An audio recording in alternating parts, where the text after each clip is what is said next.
manga muchizviziva here kuti vanhu vanoshanda paairport yeZimbabwe vanobhadharwa mari shoma muworld kana kuti pasi rese according to Hope Weching'ono. Tumela makulu, the Nyaya Meditation is back ngemsana. Ndasangana nenyaya panapa pa page ra Hope Weching'ono anyora kuti back on the iron bed headed to another African city. I have never dealt with friendly stuff like the guys at Robert Mugabe International Airport. These are probably some of the most underpaid airport staff in the world, but they always have a smile on their face, always ready to give a helping hand.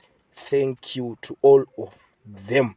Blessings abound to their families. So ndo mashoko tauna va Hope Weching'ono kuti vanhu vari kushanda nesimba, vanhu moyo wakanaka, vanobatsira, vanogara vari ready kuda kushandidzana nema client nemunhu wese anenge angoya uri ngoya pa airport vanenge vachikubatsira, asi vari kubhadharwa mari shoma, asi tongovatenda nekupuwa mari shoma ikoko. Saka inini changoita kuti ndibva ndakupfuura ipapo ndipengonza uri kupuwa mari shoma pasi rese in the world. Pandivhunduza pane nyaya ipapo pada kuongororwa, but let's see, because pakambobuda futi nyaya yechinzwa ndege 2. Saka pamwe munokuziva ndege 2 dzechipinza mari shoma. I mean, tell me what you think in the conversation.